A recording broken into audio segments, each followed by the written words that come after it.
Décembre 1988. Chronologie des événements mondiaux. 4 décembre. France. Au large du Finistère, un cargo néerlandais perd plusieurs conteneurs dont certains renferment des produits toxiques. 5 décembre. Cameroun. À Yaoundé, une panique dans une école tue au moins 50 adolescents. 7 décembre. ONU. Dans son discours devant l'Assemblée générale des Nations unies, Mikhaïl Gorbatchev annonce un important programme de réduction unilatérale des forces soviétiques. 500 000 hommes seront démobilisés. URSS. Un violent séisme dans le nord de l'Arménie fait des dizaines de milliers de victimes. La ville de Spitak est totalement détruite. 8 décembre. Japon. À la suite du scandale politico-boursier Recruit Cosmos, le ministre des Finances, Kiichi Miyazawa, démissionne. 9 décembre. Liban. Au sud de Beyrouth, l'armée israélienne lance une importante opération aérienne contre les bases du Front populaire de libération de la Palestine, commandement général pro-syrien. URSS. 11 décembre. Un avion de transport soviétique chargé de matériel de secours pour les habitants de Lenina-Kon, en Arménie, s'écrase lors de l'atterrissage. 9 membres de l'équipage et 70 soldats trouvent la mort. 13 décembre. URSS. Les pillards et la menace de nouveaux troubles interethniques poussent les autorités à instaurer le couvre-feu sur plusieurs régions d'Arménie. 16 décembre. RFA. Des mesures montrent que seulement 2 mois après la catastrophe de Tchernobyl, les fonds de la mer de Norvège étaient atteints. La pollution des fonds marins est donc quasi instantanée. 18 décembre. France. À Cagnes-sur-Mer, Alpes-Maritimes, un attentat contre un foyer d'immigrés géré par la Sonacotra fait 1 mort et une dizaine de blessés. 20 décembre. RFA Vatican. Ne réussissant pas à faire élire l'un de ses candidats à la tête du diocèse de Cologne par la procédure légale, Jean-Paul II change la procédure. Le très conservateur Joachim Meissner prend la succession du cardinal Höfner. 21 décembre. Chine, Inde. Les premiers ministres des 2 pays, Rajiv Gandhi et Li Peng, souhaitent un règlement durable de leurs conflits frontaliers. Grande-Bretagne. Un Boeing 747 de la Pan Am s'abat sur le village de Lochbuy en Écosse. 258 passagers et 11 villageois sont tués. Selon les autorités, l'explosion de l'appareil est due à un attentat. 22 décembre. Brésil. Francisco Mendes, figure de proue de la lutte contre la déforestation des forêts d'Amazonie, est assassiné par des inconnus. ONU. L'Afrique du Sud, l'Angola et Cuba signent 2 traités qui prévoient d'Angola le retrait des soldats cubains et l'indépendance de la Namibie. 24 décembre. Guatemala. Plus de 70% des habitants vivent dans une pauvreté extrême. Des milliers d'enfants livrés à eux-mêmes ne survivent que grâce à la mendicité et à la délinquance. 27 décembre. USA. Pour la 2e fois de son histoire, le magazine Time n'a pas désigné l'homme de l'année. Pour 1988, il a choisi la Terre comme planète de l'année pour attirer l'attention sur tout ce qui menace notre environnement. 31 décembre. France. Autrement dit, l'une des meilleures librairies de littérature générale de Paris doit fermer ses portes, le propriétaire de l'immeuble comptant tirer un loyer bien supérieur avec une boutique de grande consommation. 3 décembre 1988. On croit savoir 3 minutes.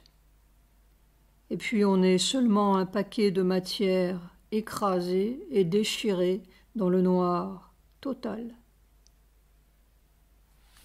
Alors on se souvient de Sri Aurobindo. Ce monde a été construit par la mort. Ce monde a été construit par la cruauté. C'est cela que l'on rencontre à chaque pas et à toutes les minutes. Et c'est à travers cela que cette foudre F majuscule fraye son chemin douloureusement. Et naturellement, entre guillemets, la mort crie et la cruauté déchire.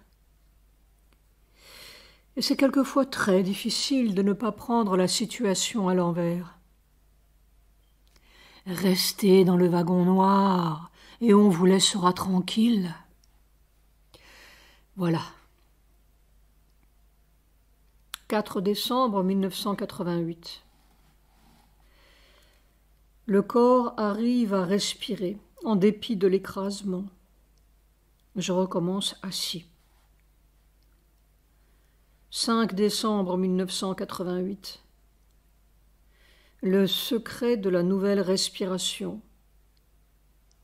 est clair pour le corps, mais difficile et périlleux et suppliciant. Les jours comptent.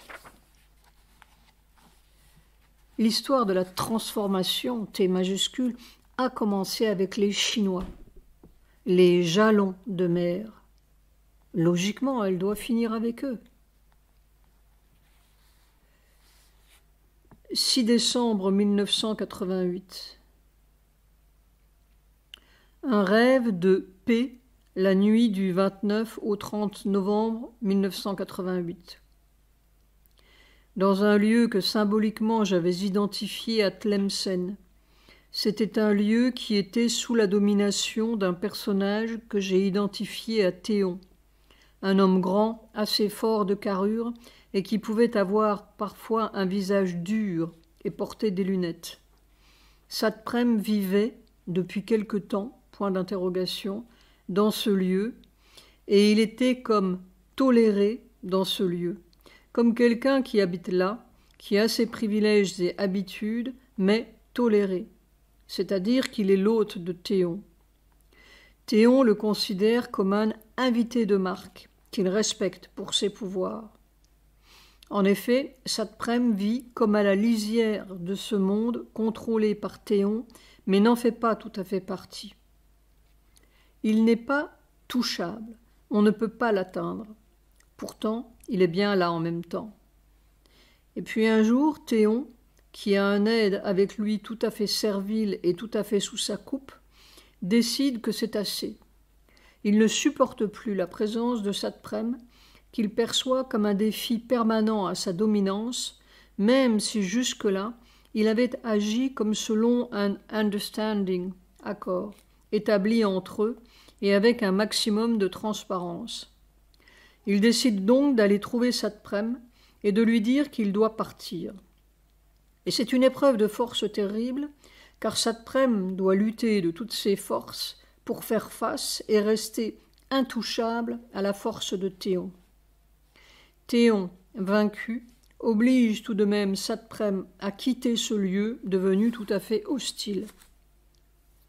Puis Théon, qui voyait en moi, qui vivait là aussi, un soutien pour Satprem, m'a convoqué et a voulu me convaincre du bien fondé de la nécessité de sa décision de chasser Satprem, en portant contre lui des accusations dégoûtantes et perverses. Ne supportant pas la cruauté de ses attaques, sachant que tout cela était une fabrication dégoûtante pour salir Satprem, j'ai crié à Théon « Mais comment vous, qui savez quel est le vrai travail de Satprem, pouvez-vous dire tous ces mensonges ?» Il s'est mis très en colère et devenu pâle. J'ai pu partir. Un peu de temps après, j'ai rencontré Satprem qui m'a pris le bras et en souriant m'a parlé ainsi. Il avait ces jolis yeux bleus qui vous regardaient. « Tu sais, il faut que je te raconte quelque chose. Le bon Dieu est venu me voir. » Le bon Dieu, c'était Théon, bien sûr. Alors je lui ai dit que je savais déjà, car il m'avait appelé pour me raconter sa version et ce que je lui avais dit. Satprem a ri de ma réponse. Un peu plus tard, Satprem, qui n'avait pas encore quitté le lieu, s'est retrouvé près de la sortie. Il y avait comme un énorme chien, mais qui semblait être sous le charme de Satprem et perdait ainsi son rôle de gardien. Puis Théon est arrivé, avec son aide. Puis je suis arrivé aussi, et j'ai assisté à une dernière tentative de Théon, comme un dernier défi à Satprem, qu'il savait vainqueur. Puis Satprem est sorti. Je me souviens qu'à la fin du rêve, j'ai eu un dégoût si profond pour Théon, entre guillemets. Le personnage un peu mythique qu'il était à mes yeux s'était tout à fait envolé du fait des accusations si perverses et de ces méthodes utilisées pour Satprem. Une impression, après toute la journée, et maintenant encore, de quelque chose qui s'est passé, et d'atmosphère de bataille et de grande intensité, pas vraiment d'un rêve. 1-12-88. Le P est sans doute un P pour Patrice. Réponse de Satprem. Je me demande si ce n'est pas le Seigneur de la mort. Je vivais, entre guillemets, dans son domaine. Nous vivons dans la mort, n'est-ce pas? Moi, à la lisière, entre guillemets, de son domaine. Puis tu dis qu'il est vaincu, Dieu veuille, mais c'est moi qui quitte son domaine, en italique. C'est cela qui est curieux. Puis il y a cet énorme chien qui rappelle le Cerbère des Grecs, le gardien des enfers. Je me demande si ce que tu as vu n'est pas quelque chose qui est en train de se dérouler et dont l'issue est incertaine, à moins que tu n'aies vu en avant. Oui, c'est très intense, et Patrice est un fidèle compagnon, avec de l'amour vrai dans son cœur. Ces choses ne doivent pas être dites ni sues. PS. Et qu'est-ce qui règne sur les morts, sinon le bon Dieu, entre guillemets, dans son ciel? Sri Aurobindo règne sur la vie qui est sans mort, et ce n'est pas au ciel. On est encore à la lisière. Et tous les jours, cela semble plus massif, plus foudroyant, et je vis toujours, et je ne sais pas comment c'est possible. Pour qu'une pareille puissance de feu, P majuscule, F majuscule, puisse traverser un corps sans le casser, cela veut dire ou bien que les lois de la mort n'existent pas, ou bien qu'il existe un autre système de vie qui échappe aux lois de la mort. Il faut une espèce de courage anatomique. 7 décembre 1988.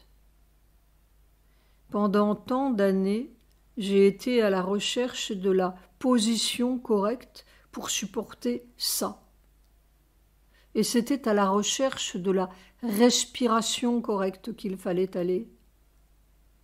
Mais évidemment, il faut du temps et quelques soubresauts pour que le poisson arrive à respirer correctement l'autre air. Une Gestapo cruelle a usurpé notre matière, et la science, S majuscule, a codifié les lois cruelles. L'homo electronicus, en italique, est le triomphe de la mort. Ils sont si fiers. Un enfant viendra. Ils ont tous les faux pouvoirs. C'est pour cela qu'il leur en faut tant, pour mourir. 8 décembre 1988. C'est un tel écrasement de foudre et de feu qu'il faut soulever un poids, énorme en italique pour arriver à respirer en dépit de tout, comme si la respiration devait traverser un mur de rochers. On sent que l'on est tout à fait au bord. On dit que les poissons des grandes profondeurs éclatent lorsqu'ils montent à la surface. C'est un peu comme cela dans la sensation du corps, une pression effrayante. Et il faut respirer en dépit de tout, sinon on est écrabouillé. Si tout ce mensonge M majuscule pouvait éclater au grand soleil S majuscule, libre L majuscule. Soir, c'est cette valve bien ouverte et cette écluse et cette foudre qui font que l'on respire à travers le rocher. C'est la foudre qui fraye un chemin et c'est la nouvelle respiration. En fait, c'est la foudre qui écrase le rocher du vieux système. Tout dépend si l'on prend le parti de la foudre ou le parti du rocher, qui naturellement se sont écrasés. Encore des tremblements de terre. Cela fait partie des signes. 9 décembre 1988. All India Radio, 14 heures. Il est maintenant confirmé que le séisme de mercredi en Russie était de 10 sur l'échelle de Richter. Le nombre de morts dépasserait les 80 000 personnes. Le ministre des Finances japonais a démissionné à la suite du scandale politico-boursier Recruit Cosmos. Les nappes phréatiques autour des 16 usines nucléaires américaines sont toutes contaminées. Ils ravagent la Terre et la ravageront totalement si rien ne les arrête. Il faut que l'homme soit dépassé, c'est la seule, en italique, solution.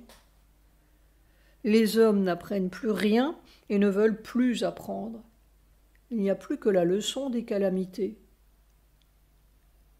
L'homme n'apprend plus, c'est-à-dire qu'il ne fait plus son métier d'homme. Alors, 10 décembre 1988. C'est curieux. Parfois, on a la sensation que ces masses de foudre, au lieu d'écraser, se mettent à rouler, en italique, à travers les eaux, point d'exclamation, comme si quelque invisible mur atomique était traversé. Mur atomique ou mur de mensonge. Soir. Au milieu du tremblement de terre, comme il n'y en a pas eu depuis 1000 ans, paraît-il, les musulmans et les chrétiens d'Arménie continuent de se pourchasser et de réclamer leur autonomie. Même un tremblement de cette terre, T majuscule, ne leur apprend rien. Ils ont besoin de faire leur autonomie sous terre. Et même sous terre, ils n'apprendront pas leur imbécilité. Nous avons créé les artifices au lieu de chercher notre vrai pouvoir, P majuscule, humain, et nous sommes mangés par l'artifice, A majuscule. Le monde a déraillé en 399 avant Jésus-Christ, avec l'assassinat de Socrate. Les églises ont perpétué l'erreur et la science, au lieu de nous aider, a achevé de nous abrutir. 11 décembre 1988. Cette écluse centrale, c'est vraiment comme un tunnel que l'on creuse, que cette foudre creuse, à travers la mort et la douleur. Rien n'est épargné. Il faut le traverser jusqu'au dernier atome de mort.